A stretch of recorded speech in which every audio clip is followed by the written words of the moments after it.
Et bonjour, bienvenue dans une nouvelle vidéo sortie littéraire. Cette fois-ci on va parler des sorties littéraires du mois de juillet 2022. Alors il n'y a pas beaucoup de sorties qui sont très intéressantes ce mois-ci. Donc la vidéo sera quand même relativement courte par rapport à mes autres vidéos sorties littéraires. Mais je suis quand même trop contente de pouvoir la faire. Je vous avais dit dans la dernière vidéo sortie littéraire du mois de juin du coup que j'allais condenser juillet et août. Et finalement je me suis rendu compte qu'avec la rentrée littéraire qui commence donc en général fin août, ça allait faire beaucoup trop de sorties. Donc voilà, j'ai décidé de séparer une pour le mois de juillet et donc une pour le mois d'août qui s'annonce déjà quand même assez conséquente. Donc bref, comme d'habitude cette vidéo n'est absolument pas exhaustive, enfin la liste des sorties n'est pas exhaustive. J'ai vraiment sélectionné en fonction des sorties qui m'intéressaient ou qui potentiellement peuvent vous intéresser. D'ores et déjà, si vous aimez ce genre de vidéo, je vous invite à mettre un petit pouce, ça m'encourage et ça me soutient. Et puis voilà, je vous laisse avec la suite de la vidéo. La première sortie littéraire qui m'intéresse, il s'agit de des Sœurs de Soie de Dina Jefferies. J'ai dans ma palle La Mariée de Ceylan, il me semble, et j'ai hâte en tout cas de découvrir la plume de cette autrice. Et donc son nouveau roman Les Sœurs de Soie sort le 6 juillet, donc c'est publié aux éditions Hauteville. On est clairement sur un roman historique où on est dans les années 50 dans l'Indochine française et on va suivre Nicole et Sylvie qui sont demi-sœurs visiblement.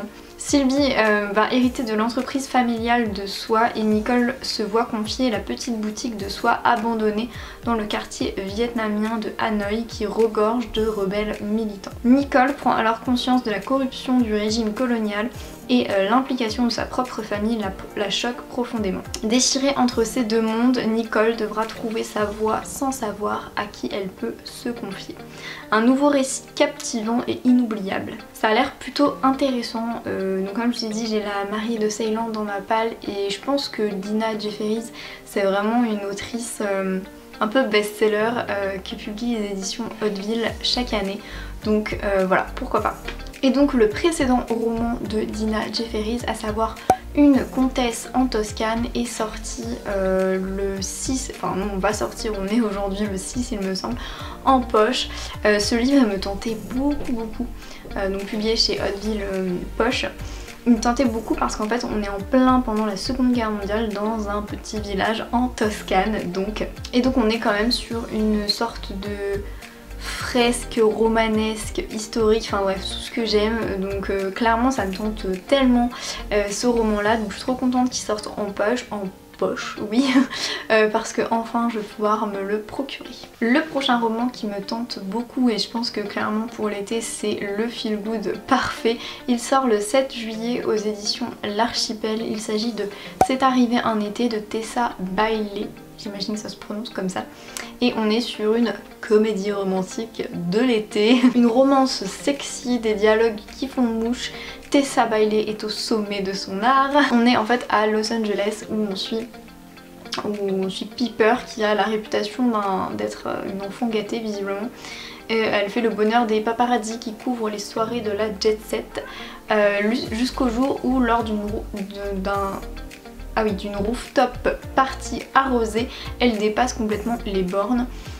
Pour son richissime beau-père s'en est trop, il coupe les vivres et l'expédie dans un port de pêche de la côte nord afin qu'elle s'y rafraîchisse les idées. À peine arrivée, Piper fait la connaissance de Brendan, un capitaine de bateau aussi bourru que sexy, persuadé qu'elle ne tiendra pas une semaine loin de Beverly Hills. Qu'importe, elle va leur montrer à tous qu'elle sait être bien plus qu'un célèbre profil Instagram. Bon clairement là je vois typiquement le film nul mais en même temps trop addictif. Donc voilà, ça me tente en tout cas beaucoup, je pense, ce genre de lecture pour cet été si vous êtes, voilà, vous voulez des feel good, des petites comédies comme ça, romantiques et tout. Ça peut vous plaire.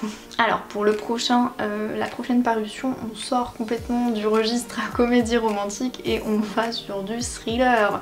Toujours aux éditions L'Archipel va sortir Le Dernier Vol le 7 juillet donc de Julie Clark. Et en fait Claire avait tout planifié pour fuir Rory, homme politique charismatique doublé d'un mari tyrannique. Mais à la dernière minute, la mécanique s'enraye. Son chemin croise alors celui d'Eva à l'aéroport JFK. Elle aussi a de bonnes raisons de vouloir changer sa vie, et si chacune prenait la place de l'autre. Eva avait des secrets, Claire en a hérité, des menaces pèsent à présent sur elle. Je sais pas si on peut dire que c'est vraiment un thriller, mais en tout cas, pareil, ça me fait énormément penser à un film, un téléfilm américain. Je me dis que ça peut rendre bien, enfin ça peut bien donner, on peut apprécier si on aime voilà, ce genre de situation, enfin qui n'a jamais rêvé de vivre une autre vie honnêtement. Donc je pense que ce genre de roman pour l'été peut être très vite lu en tout cas. Donc voilà, vous avez l'information de sa sortie, le dernier vol. Pareil pour du coup la prochaine sortie, on va clairement être sur quelque chose d'assez sombre, visiblement au niveau de la couverture. Il s'agit de Enfer de Ismaël Lemonnier, donc c'est publié aux éditions Hugo Thriller. Ça va paraître le 7 juillet et donc là clairement la première phrase c'est plonger dans les eaux noires d'enfer. On est à Paris au cœur des catacombes, un homme est retrouvé décapité, une tête de taureau vissée sur le haut de son corps, un meurtre d'une effroyable cruauté rapidement suivi d'un deuxième dans une cave de la capitale. Et donc on est sur visiblement un polar, on va suivre au sein de la brigade criminelle Lothar Kessel qui est un capitaine de police, une tête brûlée sur la sellette de l'inspection générale. Il va faire équipe avec une nouvelle recrue, un jeune qui s'appelle Clément Charrier, doté d'un QI exceptionnel. Deux flics aux méthodes et au tempérament diamétralement opposés qui n'auront d'autre choix que de coopérer lorsque les cadavres commenceront à s'amonceler dans les sous-sols parisiens. Mais vraiment ce bouquin il me tente beaucoup, je pense que clairement... Alors pour l'été je sais pas, quoique j'aime bien de temps en temps lire un peu des thrillers polars en été. Mais il a l'air sombre, en même temps je me demande ce que ça peut donner là le duo flic. Ça peut être très sympathique. Donc voilà, notez en tout cas dans vos agendas qui sort le 7 juillet. Ensuite, le 13 juillet va sortir en format poche, donc aux éditions Pocket, Nos âmes sœurs de Patricia Espel, si je prononce bien. Et on est en fait sur une quête et une enquête au-delà du temps et de l'espace. Deux femmes unies par le destin à des siècles de distance. Donc vous vous en doutez, il y a une double temporalité. On est à la fois en 1486 et on va suivre Ludmilla qui vit recluse dans le château de son mari, un homme jaloux et violent. Évidemment mariage forcé. Elle regarde passer les jours entre accablement et abdication jusqu'au moment où elle décide de se battre pour gagner sa liberté, quel qu'en soit le prix. Et de nos jours, entre guillemets, enfin bref en 2007, on va suivre Nelly qui voit sa vie voler en éclats le jour où elle découvre que son compagnon la trompe. Et donc elle va finir par prendre peur quand elle réalise que des pans entiers de son quotidien lui échappent. Est-ce que les destins seraient liés entre évidemment Ludmilla et Nelly? Je trouve que c'est typiquement le genre de livre que je peux lire parce que c'est un peu le genre de livre que j'affectionne. On a comme ça deux temporalités, deux femmes au destin quand même peut-être puissant, je ne sais pas, ou du moins au destin bouleversant. Voilà, ça peut être intéressant. Après j'ai peur que ça découle sur du développement personnel. Donc si vous l'avez lu, dites-moi en commentaire. Ça m'intéresse de savoir, mais ouais, j'ai peur que ça dérive un peu vers du développement perso. La prochaine sortie, ça va sortir donc le 13 juillet. Il s'agit de Duel au soleil de Angie Hockman. Je pense que aux éditions du coup Archie Poche.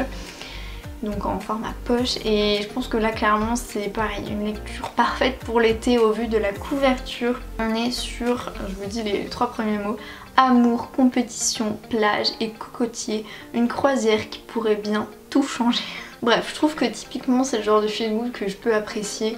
Je lis pas énormément de feel good, mais ouais, des fois des petites comédies comme ça, romantiques, parce que bon j'imagine qu'il va y avoir un petit lien amoureux, bref. Ça me tente bien en tout cas pour cet été. Le prochain roman alors je sais pas si c'est un roman historique parce que jamais c'est indiqué, en tout cas là dans le résumé que j'ai. Mais il s'agit de Un jour nouveau se lève sur les grandes plaines. Ça va paraître le 13 juillet en format poche, donc chez Pocket. Et déjà je trouve la couverture elle est trop belle. Enfin, moi j'aime beaucoup en fait les couvertures où il y a des femmes comme ça. Je sais qu'il y en a plein qui détestent, mais moi personnellement j'adhère complètement. Et en fait on va suivre Eugénie de Choiseul qui a choisi de devenir sœur Judith. Et son parrain en fait va lui proposer de l'accompagner en mission d'évangélisation dans l'ouest américain. Elle va ainsi débarquer pour le Nouveau Monde. Imagine Nouveau Monde que c'est quand même un roman historique, je pense, je sais pas. À la Nouvelle-Orléans, Judith découvre la brutalité de l'esclavagisme et la guerre vient d'éclater. Ça, je pense qu'on est pendant la guerre de sécession 1860, 1870, quelque chose comme ça. Et typiquement, voilà, c'est le genre de roman historique, vous savez, que j'aime bien. J'avais lu un peu dans la même veine là récemment Le Tournesol suit toujours la lumière du soleil de Martha Hall Kelly, et il a remporté d'ailleurs le grand prix des lecteurs Pocket. Et vraiment je suis trop contente qu'il ait remporté ce prix, même si c'était pas mon préféré, mais clairement je pense qu'il est un peu dans la même veine que celui-là. Donc voilà, si vous avez aimé, je pense, Le Tournesol, vous allez aimer celui-ci. Et voilà, ma vidéo du coup est déjà, oui, terminée. Il n'y a pas énormément de sorties au mois de juillet et quelque part ça fait du bien pour nos pales, je pense. En tout cas, merci d'avoir regardé jusqu'ici. Si vous êtes là, n'hésitez pas, comme d'habitude, à me mettre en commentaire les livres dont je parle et peut-être qui vous tentent, que vous avez lus, si c'est des sorties poche.